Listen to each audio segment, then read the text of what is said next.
We will start the YouTube live stream now.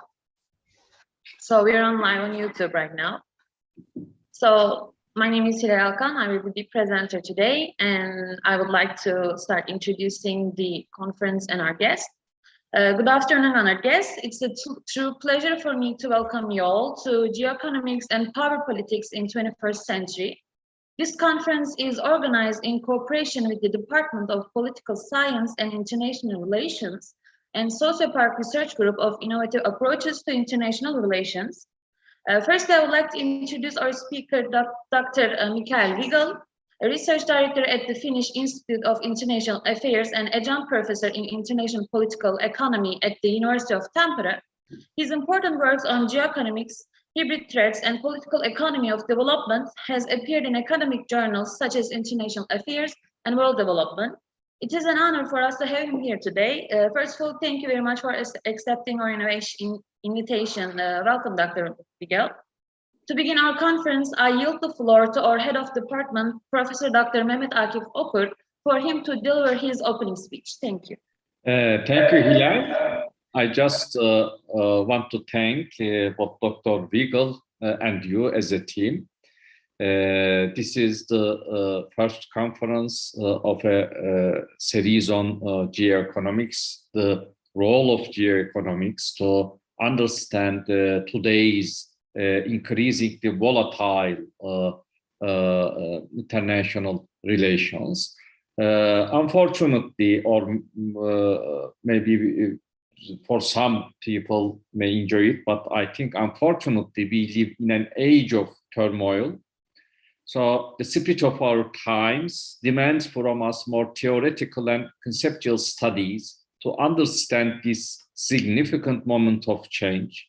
And certainly, geoeconomics is among the analytical tools we need. And Dr. WIGELL made an important contribution to the discussions on geoeconomics by focusing on multiple subjects. And among them is also, we see Russian geostrategy.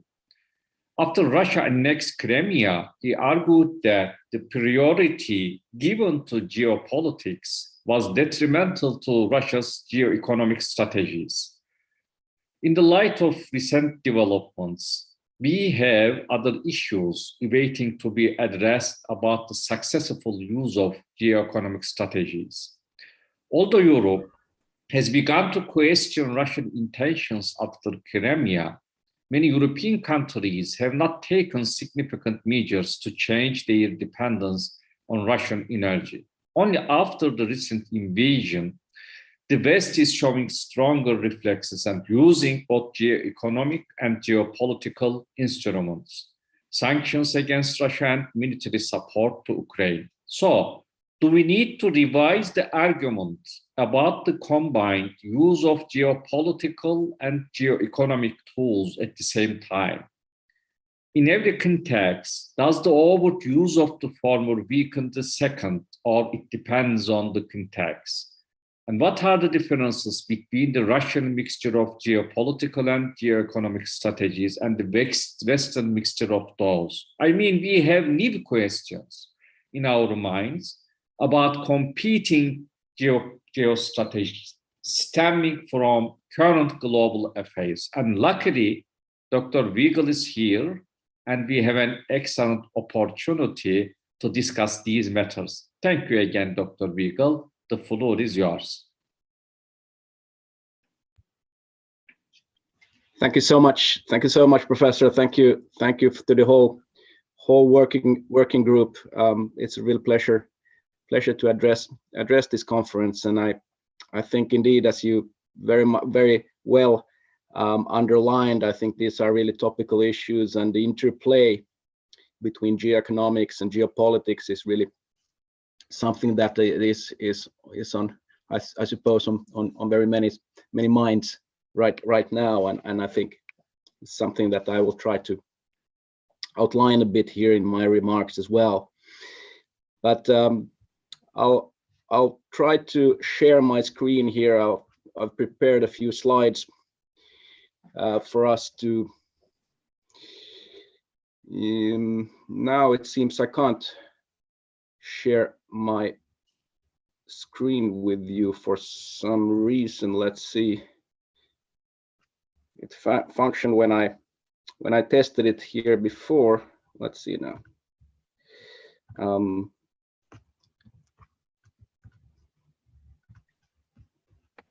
Share screen. You should be able to share your screen right now because every panelist is able to share their screen right now. Oh, I can't see it here in my, strange enough. Why? For some reason it doesn't give me the opportunity to share my screen. If you want, you can send the I can file share to- the screen, Dr. Okay. I have the slideshow.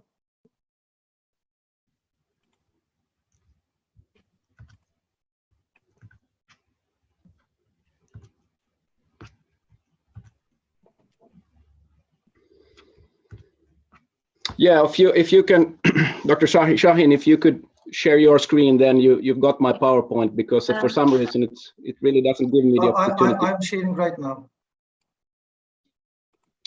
So thanks a lot for the help. So there we go.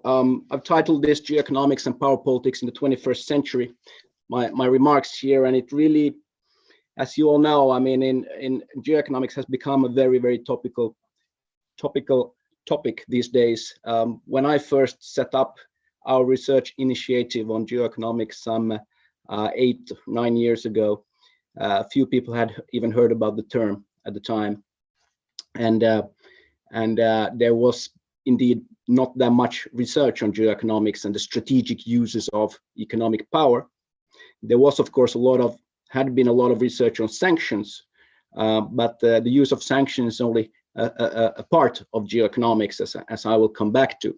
But we can move to the next slide, please. I've defined, in some of my writings, I've defined geoeconomics as the geostrategic use of economic power. So we see that a lot of major powers and great powers in the international system use economic means, economic instruments to further their strategic objectives. So geoeconomics really another form of power politics, which is different from the traditional geopolitics that we are very familiar with throughout history. The sort of traditional geopolitics in the sense of using military power.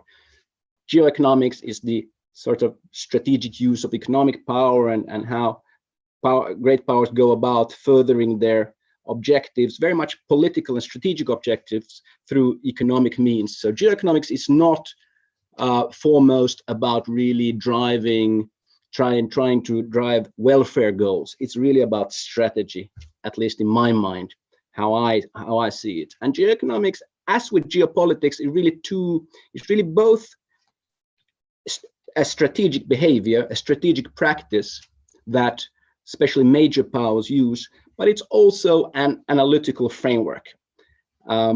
So geoeconomics gives us certain analytical tools to understand strategic behavior in the 21st century. And I think it's a very important analytical framework because it gives us a new perspective on the international system and the strategic behavior of major powers that really takes economic power seriously and the strategic use of economic power seriously. Something that has very much been lacking in a lot of the sort of orthodox theories about international relations. Certainly realism has not taken economic power seriously. The idea has been that military power underpins everything, that it's really about military power when we talk about strategic competition. But now, of course, we also see in the current situation in Ukraine, military power is really not the only thing that matters. Economic power matters a lot too. And that's how, of course, Europe and the US now plays this very much against Russia. It's through economic power, really. They try to contain Russia economically instead of using traditional military means. So we ought to take economic power seriously and the strategic use of economic power seriously. And that's what we've been seeing in the last years. We've seen great power rivalry accelerating between China and the US, for instance, but not on the military field, but in the economic domain. And that has some reasons. China hasn't been, challenging the US with traditional geopolitical means, but it has been challenging the US through economic means. And I will come back to the reasons for that a bit later. And as this geoeconomic power politics accelerates, then also, of course, economic interdependencies become seen more as vulnerabilities from a state perspective, because what geoeconomics really is about is leveraging those economic interdependencies. If Dr. Shahin is dependent on me delivering energy to Dr. Shahin, then he is dependent on me, and I can use that dependence to my benefit, to my political benefit. I can use that to constrain your political autonomy. So it gives me power, right? And as this goes on and becomes more prominent, this use of this leveraging, this weaponizing of interdependencies, economic interdependence will be seen more as vulnerability, something that we need to, as states, protect ourselves against. We need to wean off ourselves a bit from those interdependencies, because those can be vulnerabilities that can be used against us. So that's very different from the 1990s post-Cold War situation, when interdependencies were seen as something positive, a positive-sum game that all states gain from. That was the liberal perspective on international affairs very much. Geoeconomics gives a bit of another perspective, shows that there are risks, there are threats involved with these economic interdependencies as well.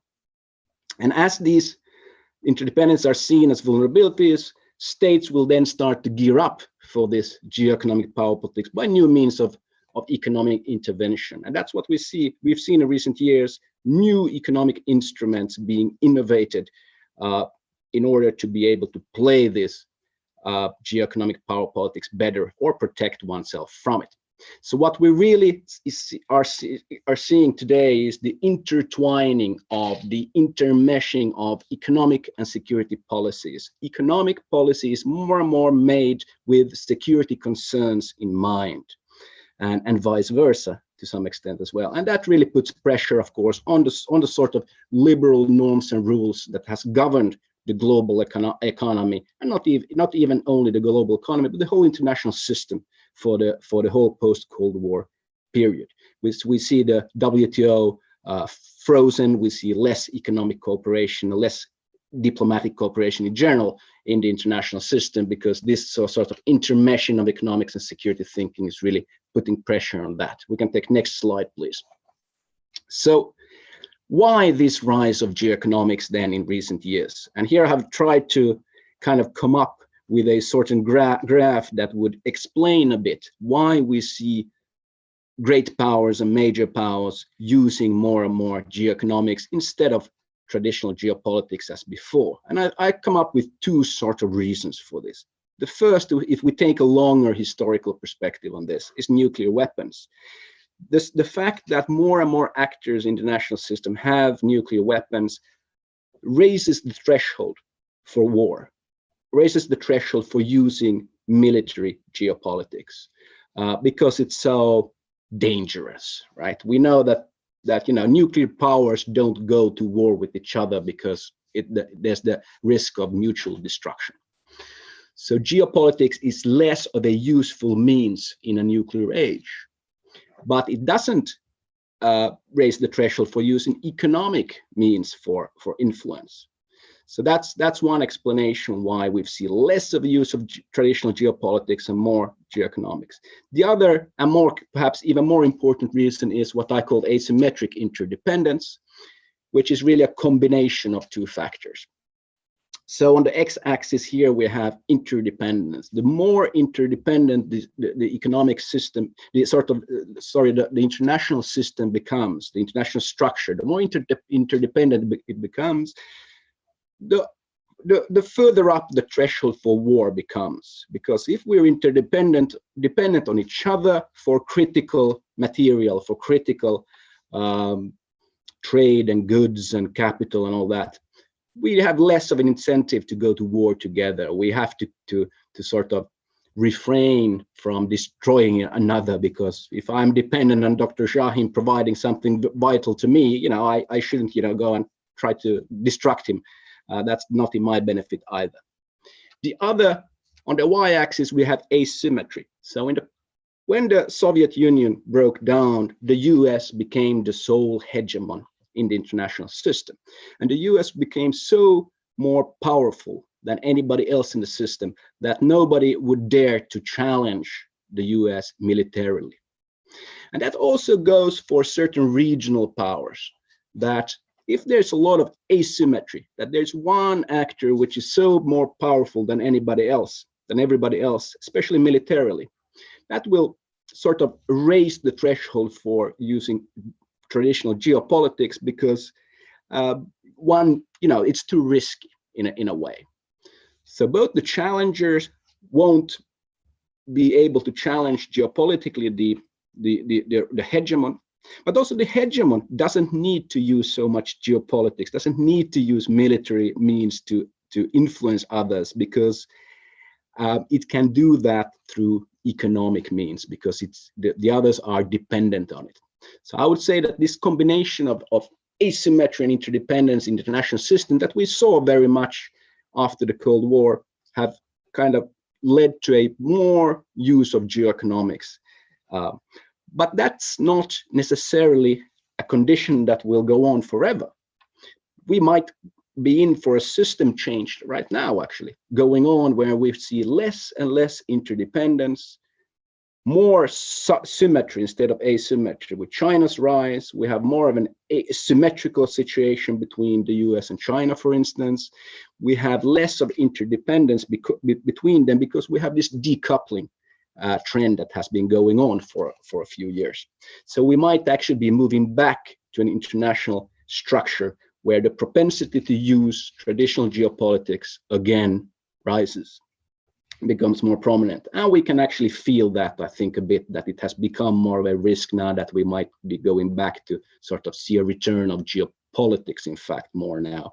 And the risk of war has perhaps even grown. Next slide, please. There is one exception, perhaps, a prominent exception to this use of geoeconomics, that most of the great powers, major powers in the system, uses geoeconomics rather than geopolitics. And Russia is, of course, a bit different. We see Russia using geopolitics rather than Russia has been using a lot of geoeconomics as well, that anybody that has consulted my writings before would know.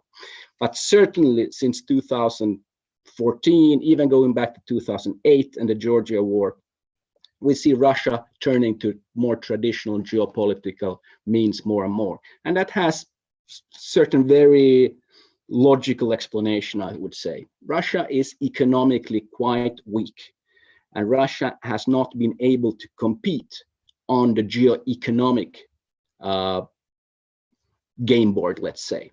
So what Russia does is trying to turn back the power political game to the traditional geopolitical game board, where Russia feels itself to be strong and sees itself to have strong means, and comparatively stronger means than many others, especially in Europe. So in 2013, 2014, I think Russia very much still tried to turn Ukraine, to bind Ukraine with economic means, through energy, through bribing President Yanukovych at the time as well, giving these economic carrots very much to Ukraine. But as we witnessed in 2014, that was not what the Ukrainians wanted. Ukrainians stood up at the Maidan and wanted Ukraine to turn more towards Europe and integrate with Europe more. So Russia really drew the lesson at the time, I think, and saw that, Russia geoeconomically, Russia won't be able to re-establish its empire or bind Ukraine and some of the other countries there in its neighborhood through economic means. So it changed the game in order to and took into play these very traditional geopolitical means instead, because it saw that there it has a comparative advantage. I think it's a kind of a logical way to see Russian behavior. And there are some other actors, of course, in the national system that uses traditional geopolitical means as well. I think the explanation is the same. They feel that they have a comparative advantage on the geopolitical game board, so they're trying to bring back the game onto that game board where they're comparatively stronger. Next slide, please. I will look at four. Going forward, I've tried to come up with 4 different strategies of, if we come back to sort of the geoeconomic game board again, I think we can divide geoeconomic strategies. If we think of geoeconomic statecraft as such, it's certainly not only about coercion or sanctions. I think sanctions are really only the most prominent, illustrative, let's say, strategy of using geoeconomics. I will go through 4 different strategies: coercion, binding, wedging, and hedging. And this is still kind of thought work as I kind of open this up here, as I try to look at geoeconomics from kind of make this sort of matrix of different strategies. But let's start from the most obvious one, most obvious geoeconomic strategy, which is coercion. So this is really about using sanctions very much. And, you know, everything can be sanctioned. We can, you know, trade flows, financial flows, data flows, migration flows, everything can be sanctioned and used as a means of coercion, right? So we see very much kind of, you know, trade sanctions being used, export-import controls. We have the new sort of financial sanctions, currency warfare, asset seizures, migration dumping, these sorts of things. These are the sort of instruments of geoeconomic coercion. Now, they often, as I see it, I think they're often used in 3 stages. And this, of course, goes back a bit to the economic statecraft literature from before, David Baldwin's work, for instance, and so on and forth. So I think there are, in the first stage, well, you threaten with using coercion. You threaten with using sanctions. So that was what the European and Europe and US did, for instance, when it came to the Russian mobilization outside Ukraine, going a year back or half a year back or so, saying that, you know, if you don't demobilize, if you don't draw back your troops, we will sanction you and you will hurt. Of course, we know that now that it was too little, too weak, too late. It didn't work. So then we moved to the second stage of using sanctions, the limited use of sanctions. Well, okay, we put a few sanctions in place to show our resolve, show that we're serious here. If you don't draw back, we will, you know, use sanctions really tough against you. Of course, we know that didn't work either.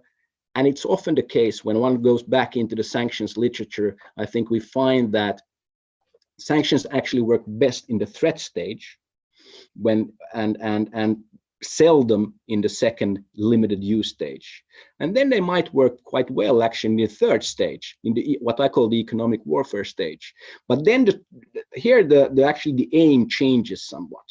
The aim is not anymore to get, for instance, now President Putin to draw back its troops. It's not really reasonable to think that sanctions will do that. The aim now is to isolate and weaken Russia's economy. So that's the third stage of using sanctions, when you go in and actually try to weaken and limit and isolate and contain a target state. It's not anymore about being kind of preventively trying to get that country to change its behavior. That's the stage we're now in with when it comes to Russia-Western relations, where we're trying to contain Russia as such. We don't believe that Russia will draw back on anytime soon in any case. A bit more about the aims as such with sanctions and economic coercion. I think there are primary aims and secondary aims. Secondary aims are often forgotten when we think about sanctions. There are a lot of people that say that, you know, sanctions never work. See, you apply sanctions against some country, against North Korea or against Russia or against China or whatever, but it doesn't change the behavior of the target states. Now, that might be the case sometimes, of course, but one is to remember that sanctions usually have secondary aims as well. And those secondary aims might be, for instance, in the current case, when we sanction Russia, a secondary aim might actually be to signal to China that if China intends to go for Taiwan, China will face consequences. So think twice before you invade Taiwan, because there will be dire consequences of these sanctions. Or secondary aims might have to do with our domestic publics. We signal to our domestic publics that we do something about this. Countries that don't behave according to international law, they will face consequences. And we signal to everybody else, to weaker actors in the international system, that if you don't follow international law, you will face consequences. So these are some of the secondary aims that we shouldn't forget, and they are important as well. Effects are of course, these days, when we talk about financial sanctions, there are a lot of extraterritorial effects. So if a US company sanctions a Chinese, or if US sanctions a Chinese company, it's not only that Americans can't have anything to do with that Chinese company. All actors in the system have to refrain from having anything to do with that Chinese company unless it wants to end up on the US sanctions list as well. So these can be very effective, these financial sanctions. And of course, it has to do with the fact that the dollar economy is so prominent in all trade in the whole world. So US can really use these financial sanctions in a very broad way, with deep, broad effects. On the other hand, we have decoupling effects.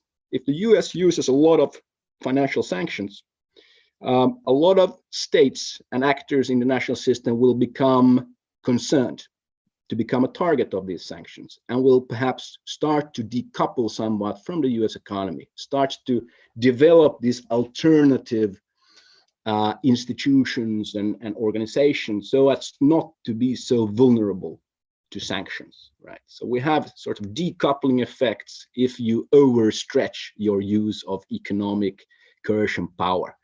And that we also see going on very much in the national system right now. We know that, for instance, China is trying to develop an alternative to the SWIFT financial messaging system, right? Its own system, SIPS, or it tries to promote the use of the renminbi, the yuan, in the international trade, so as to route around these sanctions, so as not to be so vulnerable. Next slide, please. The second, I think, often much more smarter geoeconomic strategy is what I call binding. So this is not anymore about the economic stick. This is about economic carrots, to induce other countries to bind themselves often to some actors. So these are the sort of, you try to attract and bind up other countries to become dependent on you. Of course, we see China, this is really what China has been doing for the last 20 years, I think, very much. Through investments, loans, to trade, it has made other countries in the national system very dependent on itself, dependent on China. And through that, China gets a lot of political leverage.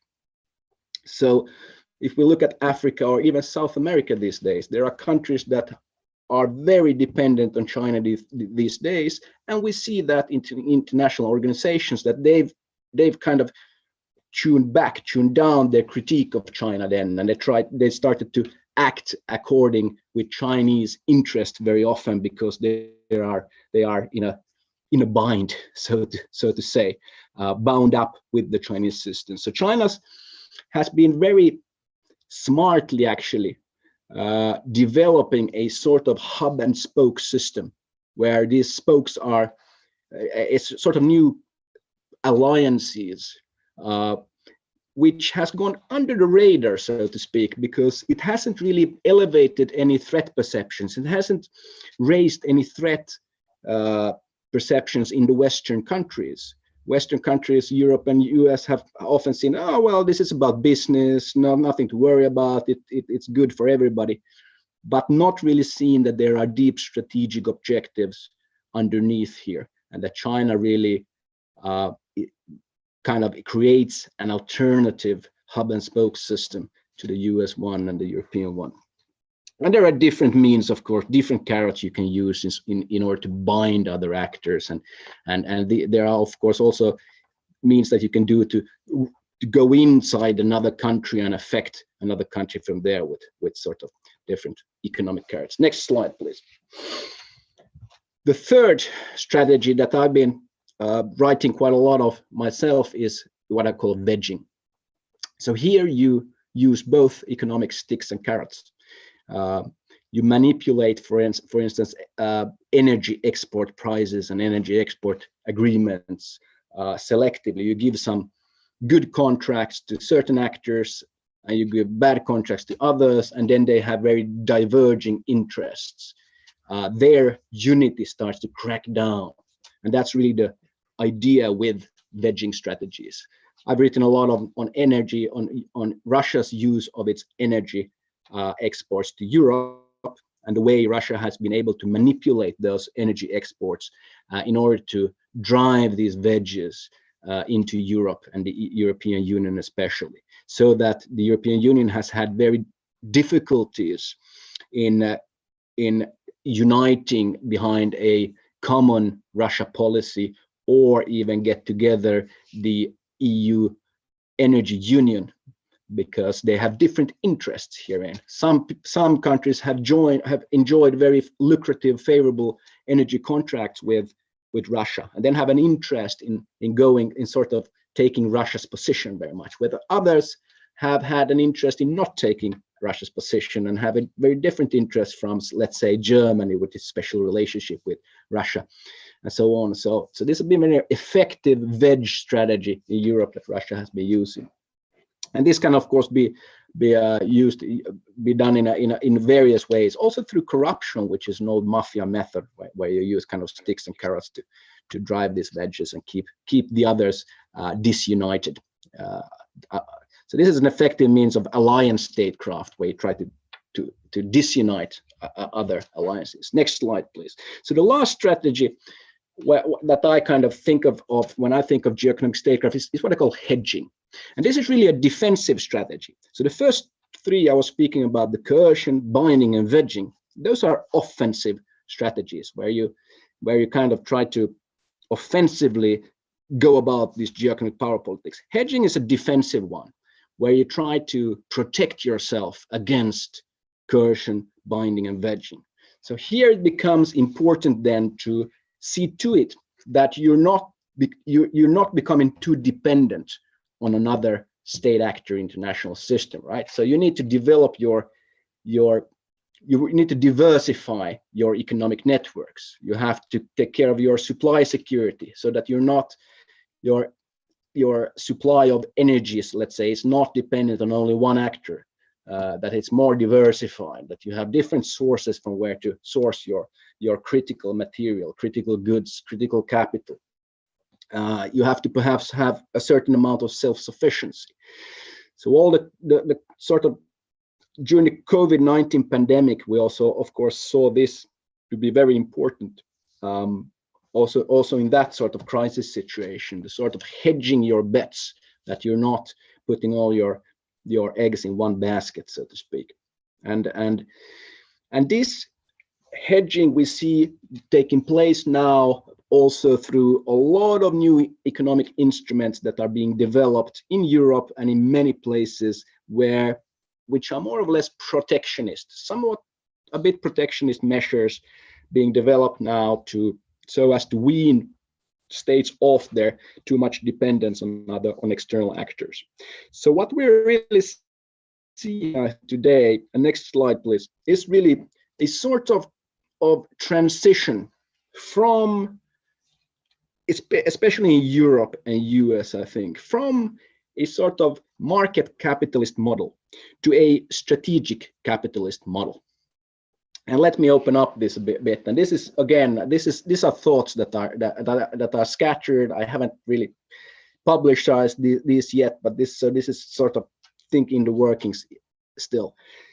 So I think what we've before had is a sort of a two models. We had a market capitalist model very much in Europe and US, where state intervention was very limited. The goal of the whole capitalist system was economic, to create welfare, right? Efficiency, economic efficiency. Relations between the state and business was very distant. That was the whole idea, to let business kind of do its work. And then on the other hand, we've had the sort of state capitalist models, with China being one prominent example, or Russia or Brazil, where state intervention in all kind of the whole economy was much broader. Goal orientation is perhaps not only economic but also political, to keep the regime in place, right?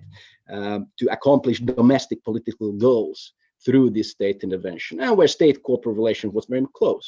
Now what we see in Europe and the US is that because of this acceleration of geoeconomic power politics, the need in Europe and US to protect their own economies has become more prominent, and especially in strategic sectors, the sectors that matters from a security perspective. So what we see is more state intervention in specific strategic sectors, such as, there are, critical metals or critical infrastructure that has to do. We see more state intervention there. And the goal here is really security oriented, much more so that it's being done at the expense of certain economic efficiency and economic productivity. And where state-corporate relations then becomes varied. So very close in certain sectors that are strategic and security sensitive, where they can be distant in other sectors that doesn't really matter from a security perspective. So I think this strategic capitalism is a sort of a new economic model that we see kind of with this rise of geoeconomics. We have more of this sort of strategic capital at the same time. Next slide, please. So what I will now move into is, because we have this rise of geoeconomics, we have a new economic model emerging as well. We see three, I think, prominent trends in the world economy, international system at the same time, that we ought to focus on in order to kind of really see how this operating environment is changing. The first is the weaponization of the economy. So this is really about the accelerating use of economic sanctions very much. And we have, as I explained a bit before, we have very much these new financial sanctions taking a prominent place in especially US and European foreign and security policy. We also see China starting to use more sanctions these days, but more traditional trade sanctions. I will come back to why that's the case, actually. And we have new sort of sanctions against companies, individuals. We have companies being used for espionage. We see more of that. We have strategic corruption to some extent, the purposeful corrupting of other actors in the system by state actors in order to get to get influence in that country. So the vulnerability, sanctions, corruption, espionage is very much increasing. Now, whether this trend will strengthen going further, I think will depend very much on China-Russia relationship. If we will see a closer China-Russia relationship, we will also see more sanctions being put against China. We will see counter sanctions from China being put against the US and Europe going forward. And we have this sanction spiral going on. So very much this weaponization of the economy will accelerate. But that remains to be a question, because we really don't know enough about China's position yet, whether China will really move in to give shelter to Russia, which will be problematic from a European and US point of view. Next slide, please. So here, this is just an illustration of the use of sanctions going back historical data. We see that it's really accelerating.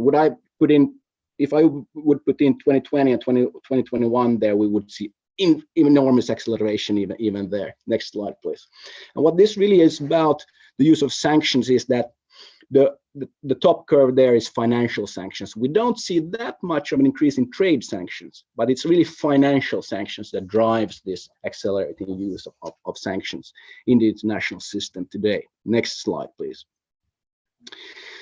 And here's just an illustration of the sort of geoeconomic centrality of the big powers here, EU, US, and China. We see that on the financial side, China is really small. So China is not able to use financial sanctions, really. It's really Europe and US that are financially central in the international world economy. And therefore, it gives them power to use financial sanctions. China doesn't have that. When it comes to trade centrality, we see China being almost as big as US in trade, world trade today. And that's why also we see that China can actually use trade sanctions. So trade centrality. So this sort of geoeconomic centrality is really, it really gives us a view of what sort of sanctions you can use in the international system. Next slide, please. This is the second trade that I identify now very much, the securitization of the economy. So this is what I've been kind of talking about before. This goes together with sort of what I call strategic capitalism. Security sensitiveness is increasing. So economic policy making is being made very much with security concerns in mind. So we have all these new sort of economic instruments being developed in order to protect the country's economy and protect it from geoeconomic power politics. So we have this sort of new foreign direct investment screening mechanism. We see more export controls being used. We have restrictions on science and technology cooperation, data localization regulation, whatnot. So this is really leading to the sort of broader state control in certain security sensitive sectors. Whether this trend of the securitizing the economy will strengthen going forward, again, I think it's very much contingent on the China-Russia relationship.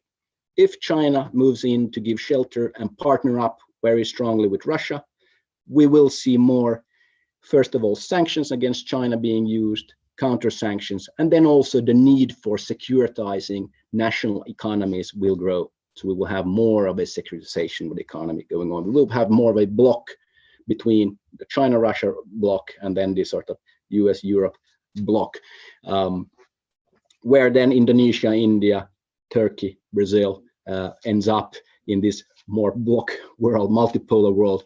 I'm not sure. You might be better to give that sort of view. Next slide, please. The third trend, and oh yes, here's just an illustration of the EU securitization of its economy. This is just a list that I've gathered of different directives and different initiatives now being developed within the European Union that really illustrates this securitization of the EU's economy at the time being, as well, of its kind of strategic movement towards strategic capitalism. There's a lot of different, more or less protectionist means being developed at the time being in the EU, in order for the EU to be able to adapt to this geoeconomic power politics, to be able to play this geoeconomic power politics better and protect its own economy from being used as a pawn in this geoeconomic power politics. Next slide, please. So the last trend that I see very much growing with this rise of geoeconomics is what I call the balkanization of the global economy. So this is really about sort of the disintegration of global economic systems into smaller ecosystems. We already see signs of a decoupling of global value and supply chains in the international economy. We see more and more competition over technical standards and norms. So I mean the technical standards that allows me to use my mobile phone in Turkey or use my credit card in Turkey. There are these technical standards that kind of sits underneath globalization as such, that allows us to move around the global economy.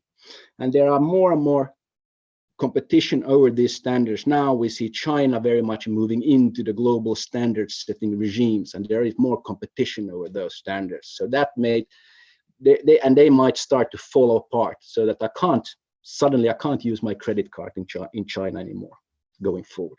And so there are this more of a sign of competing economic and technological spheres of interest, which of course then makes for more regionalization and deglobalization, perhaps. Again, China-Russia relationship will have again defined the strength, the intensity of this trend going forward. Next slide, please.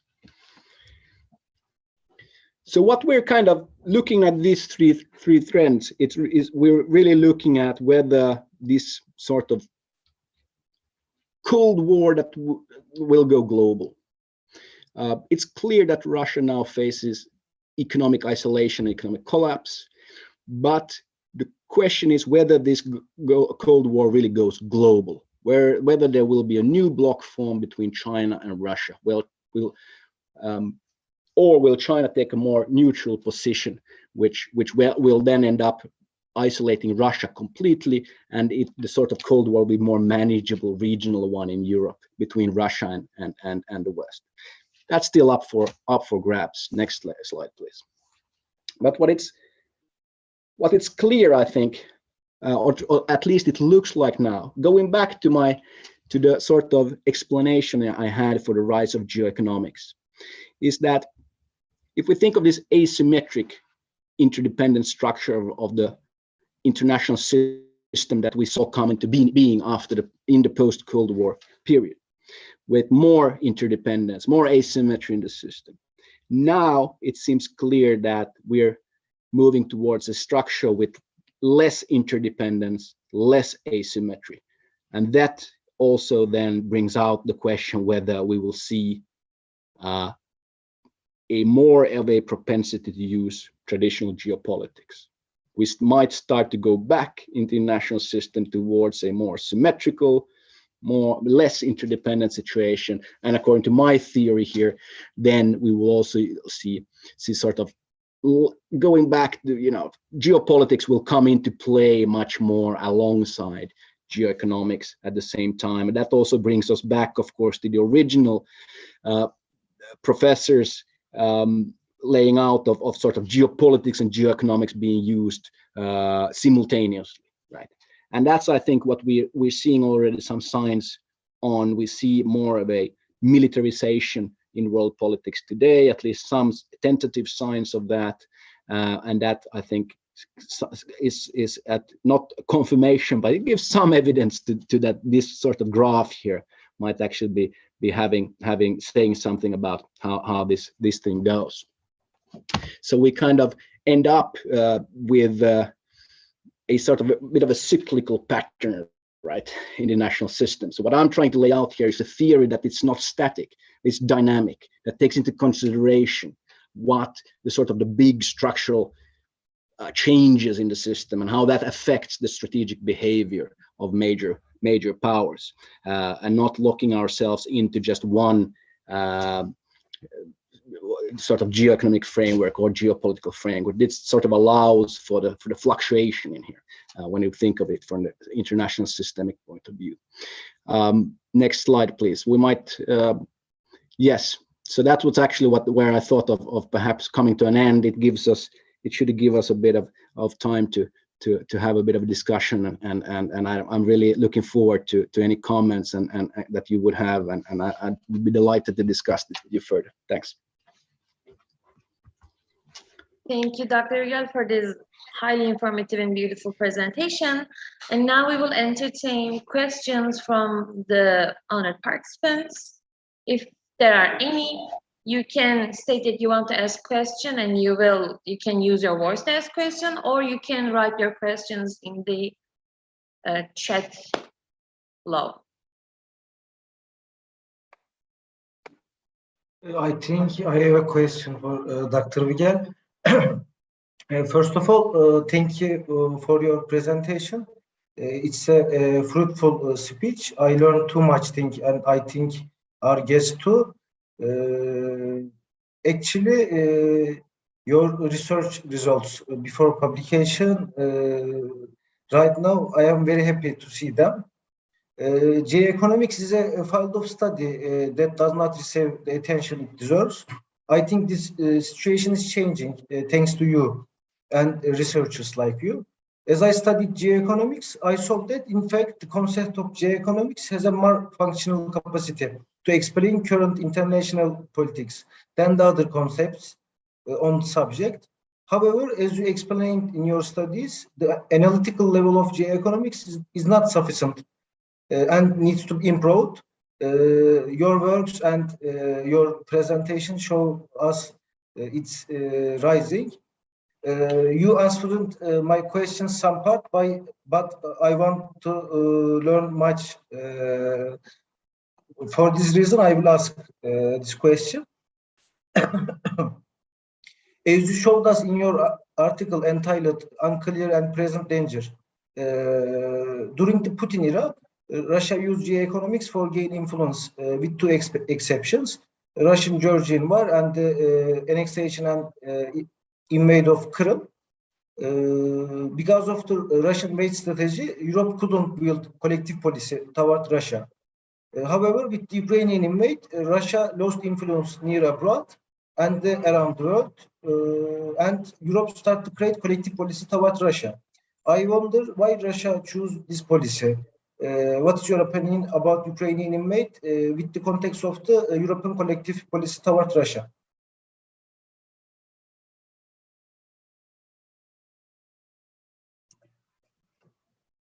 Your question is really relates to the last development here when Russia actually takes the step now in February, back in February, to try to invade Ukraine, and what's the sort of explanation for that? Did I understand you correctly?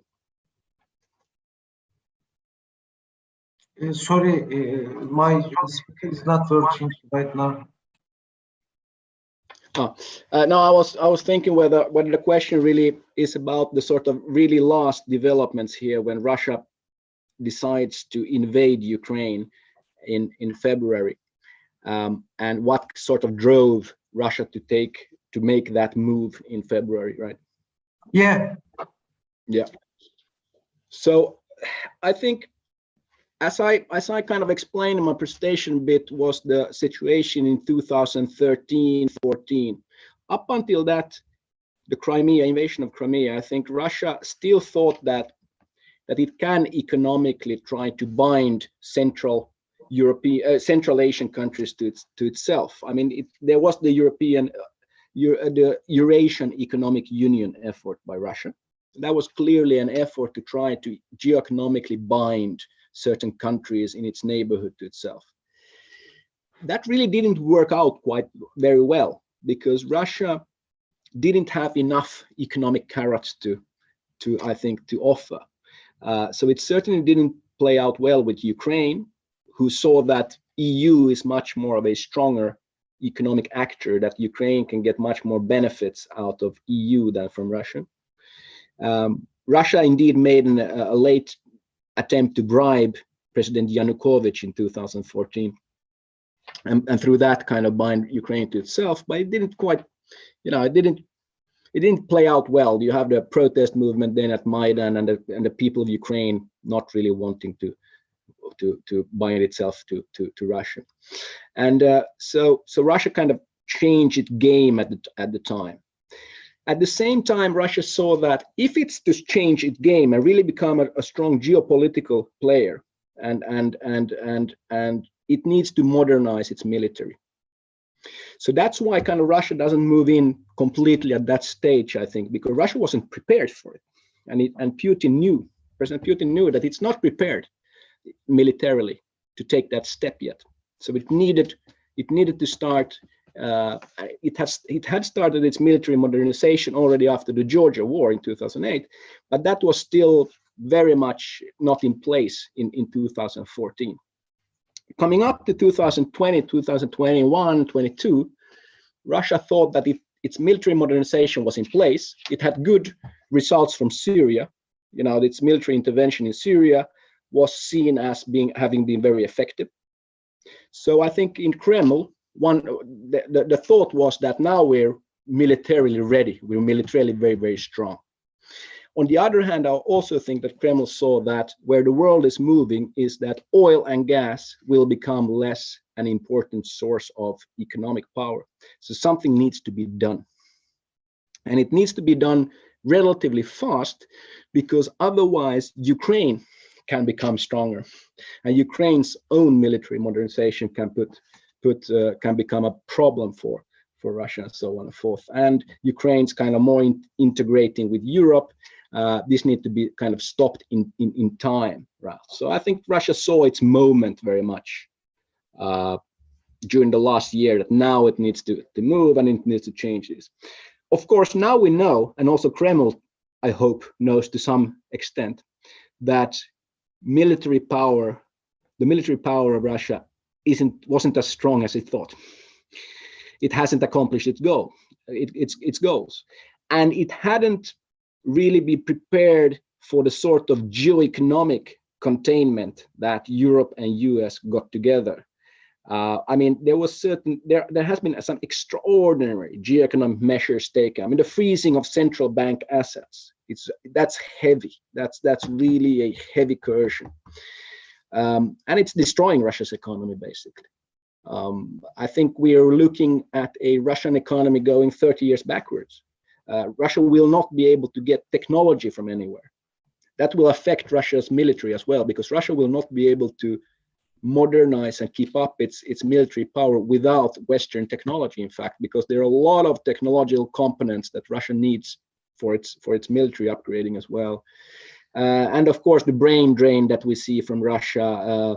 We see, all sorts of economic troubles that haven't even kicked in yet completely, will really take its toll on Russia. And now, of course, Russia will then be extremely vulnerable to any Chinese overtures. I mean, if I would be I think Xi Jinping sits in Beijing now and looks at Russia and sees a possible vassal state going forward.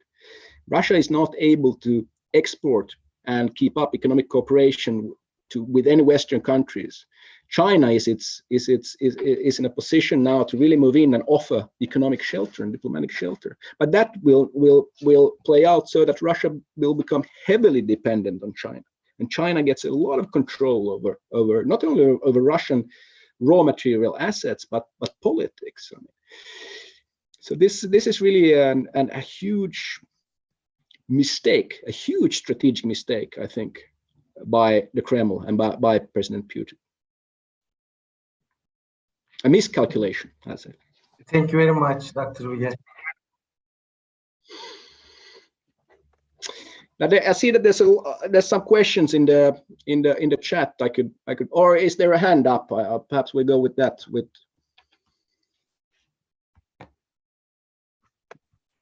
Mr. Fatih Özgür, would you like to ask a question right now? Thank you so much, if possible.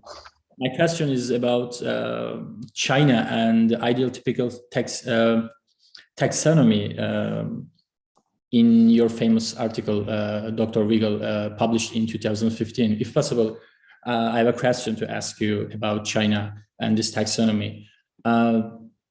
Actually, I prepared this question before this great presentation, and at the same time, thank you so much for this great presentation. Actually, I wonder, what would you say about the China's growing economic influence on the Western Balkan region? I mean, for a decade, many European scholars have stated that China's growing economic influence on the Western Balkan region will probably threaten the European Union's security in the near future. But on the other side, a few scholars have also claimed that FDIs, I mean, foreign direct investments coming from China through, Belt and Road Initiative or, 17+1 initiative, these all FDIs have a facilitating effect to make Western Balkan countries a possible member state of the Union. I mean, in this sense, in my opinion, of course, we can say that China follows, according to your ideal typical taxonomy published in 2015 in your famous article, China, I think, follows a liberal institutionalist geoeconomic strategy in the Balkan region. What would you say about it? Do you agree with me? Thank you so much. Yeah, that's a good question. I mean, the taxonomy that I presented today is slightly different from the taxonomy that I wrote back in 2015, right? So the taxonomy that I used in 2015, I think, is more about the way regional powers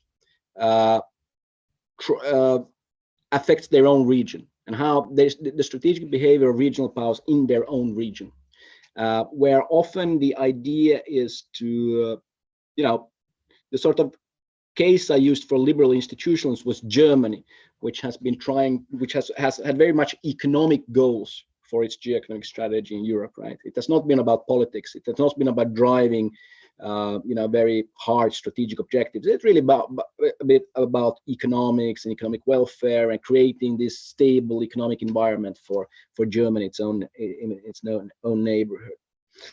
Now, I don't think that framework functions as well for when we look at China in Europe or China in Western Balkans, because I think as it looks to me is that Chinese goals were not really only about economics. I think they were more political here.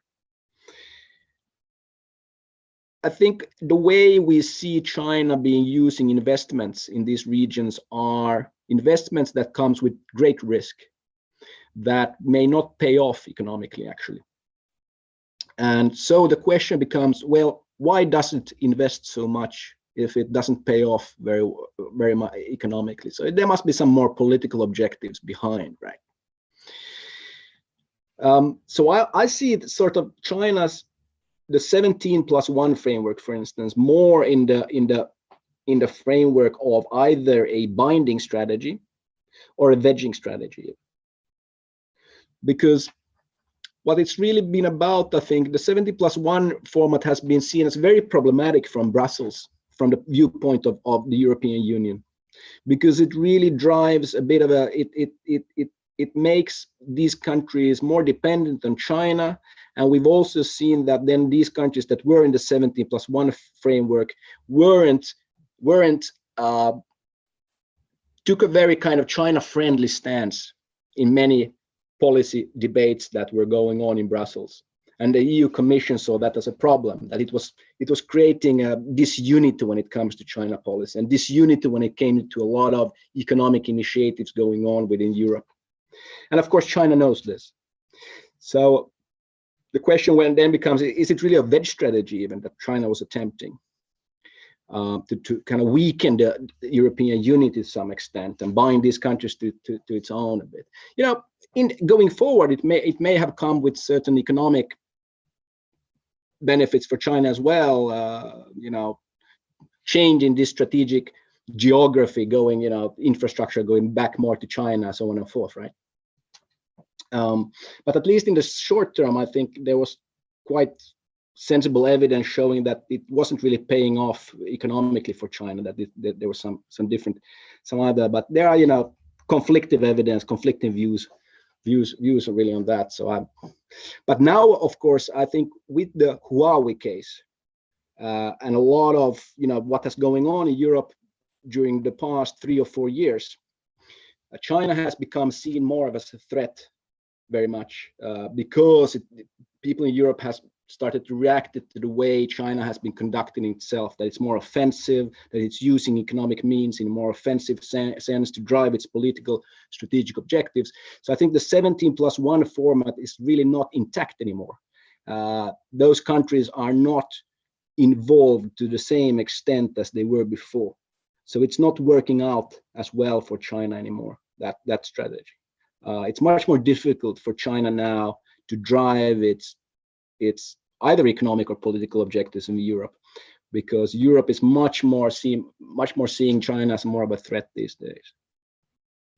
And that, I think, that awakening to some extent came with the espionage sort of discussion around Huawei, the 5G networks and the espionage behind that, and also with the vaccine diplomacy that during the COVID that was seen as a very kind of a bit of an offensive way of China driving its sort of vaccine diplomacy, and how it also to some extent with disinformation,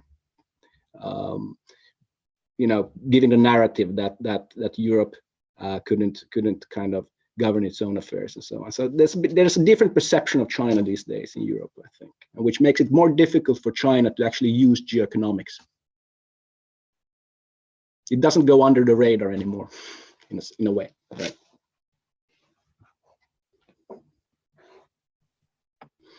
So thank you for your answer. We have another question from Ms. Dicle Korkmaz. She firstly says that many thanks for your presentation. My question is one of the concept of strategic capitalism to what extent is there a consensus among the European Union member states for this kind of approach? Additionally, to what extent would there be a support from the European Union Commission? Yeah, so I think really there's a great debate going on right now within the European Union concerning Europe's what is called the open strategic autonomy, right?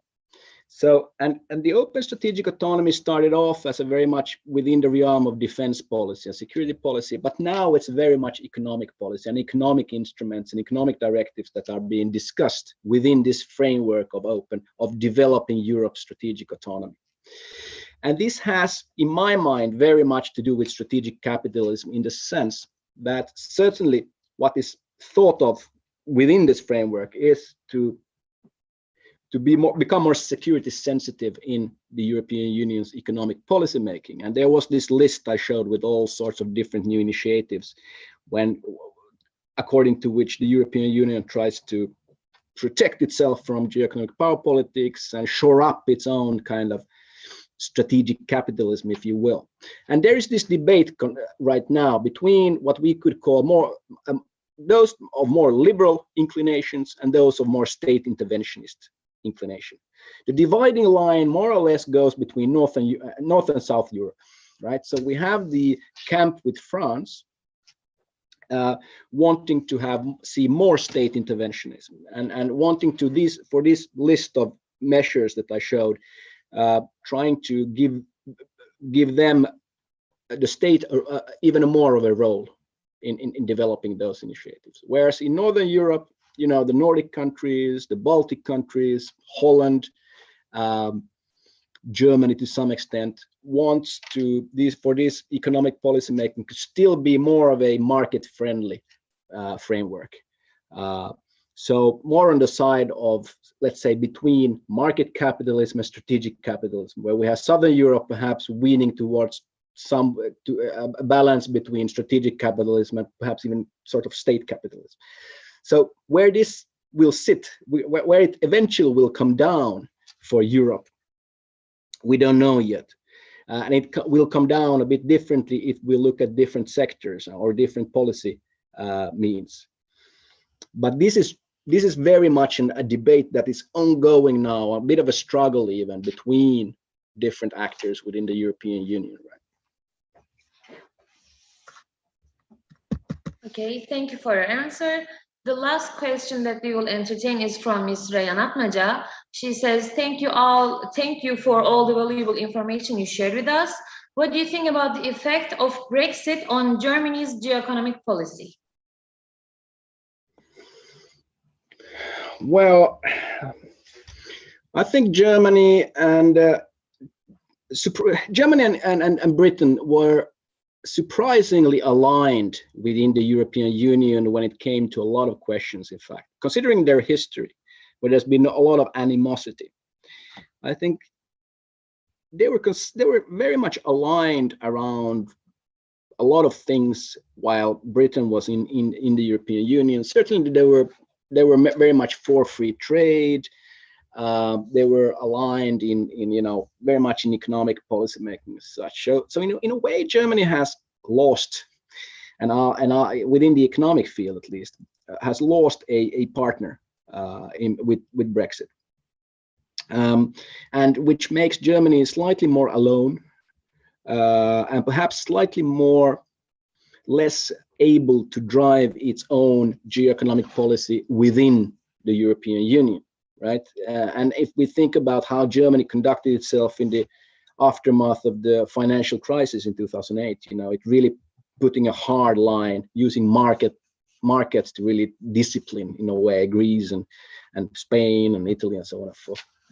And Britain to some extent supported that sort of German geoeconomic power play within the European Union very much. So Germany is a bit more alone in that sense and does not able to drive its own geoeconomic interest as hard within the European Union as before. Now, of course, Germany sits in a very difficult position because this sort of special relationship that it's had with Russia and not hedging enough, in in my terms, right? The fourth strategy of hedging, diversifying your sources. Germany hasn't done that in the energy field enough. Germany is extremely dependent in energy-wise on Russia, and that's of course a huge problem for Germany these days. Germany now needs to really find alternative sources of natural gas, of oil, of electricity, and that's very difficult. It will cost Germany dearly. So now Germany finds itself really in a difficult bind because it didn't see this sort of geoeconomic power play by Russia in good time and wasn't hedging enough. I think there's a lot of kind of evidence for also big countries needing to hedge really in order to not become a target of geoeconomic power politics. But that hasn't to do that much with Britain as such, of course. Thank you so much. That was all questions, and thank you for your contributions as well.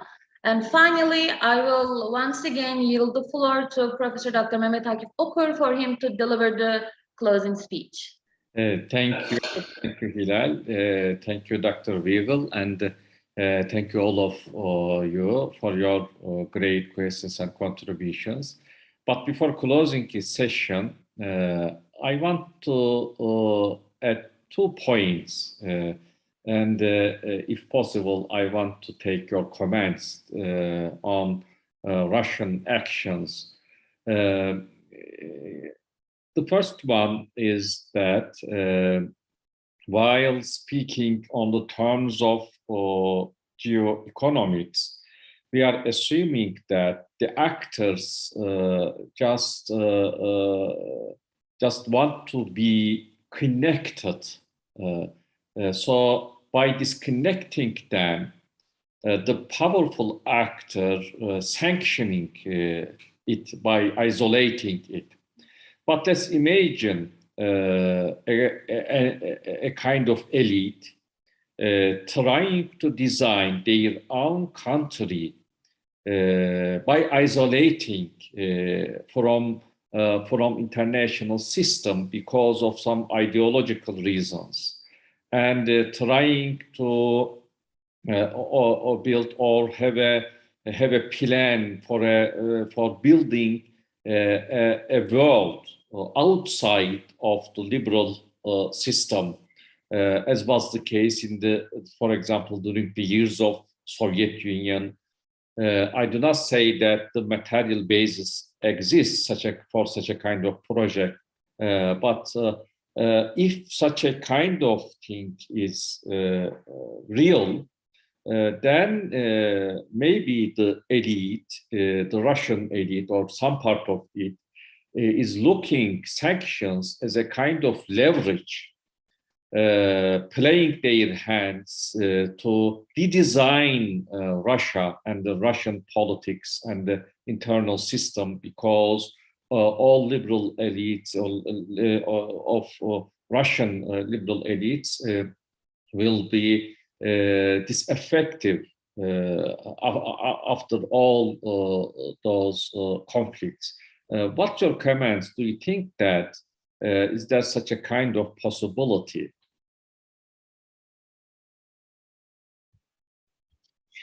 Yeah, I think that's actually it's a great comment and observation. And I think definitely in Russia there is this part of the elite that thinks in these terms and has been thinking in these terms, especially what we call the Siloviki, the security sector of the elite, not the oligarch. What we speak of the oligarchs that are really the economic. They have actors. money, so the security actors, the Siloviki, the old KGB guys, and those. I think they have been exactly thinking these terms, that sanctions might actually be welcome, and it will be welcome to have this decoupling, because then we can fortify Russia's economy in autarky terms, to make Russia strong on its own, using import substitution industrialization policies and the like, right? And that has been going on for some time already. I think what we call the fortress Russia economic policy. So I think there has been this strategic doctrine already in place for creating what this fortress Russia, which is very much about making Russia, decoupling Russia from Western economies. Now, I think there is a problem. There is some miscalculation within this elite about how well Russia has actually been able to create the conditions for a fortress Russia. I think, for instance, it came as a total surprise to them that these central bank reserves could be freezed. 300 billion, 340 billion were freezed. They hadn't thought about it. Otherwise, they would have already changed them, right? And the other aspect is that I really don't see how Russia can become strong economically on its own, because it hasn't the technology, right? And I think technology has, if we go through economic, history in a way, the ones that are in the forefront of technological advancement, those are the ones that can actually build a fortress in a strong national economy that can provide on its own. China might be in a position, actually, because China has, in place already those technological, capacities, right? Mm-hmm. But I don't see Russia having, I really don't see Russia having those technological capacities and capabilities there. Mm-hmm. So I wonder how Russia can go about this actually without those technological capacities. But I agree. I mean, I definitely see this part of the elite thinking in these terms for very nationalist ideological reasons. But I don't see it playing out very well for Russia. Thank you very much for all those valuable comments and this conference. I think that it is so fruitful both for us and our working group. And hopefully in the future, we want to see you again with us for another conferences and another maybe joint projects. Thank you for your contribution and this valuable conference, Dr. WIGELL. Thank you so much, Professor Okur, and thank you, Dr. Shahin. Thank you, everybody else. It's been such a pleasure. I think this was really an interesting discussion, and I would be delighted to keep in touch in the future as well. And good luck with the conference series. Thank you. Thank you very much.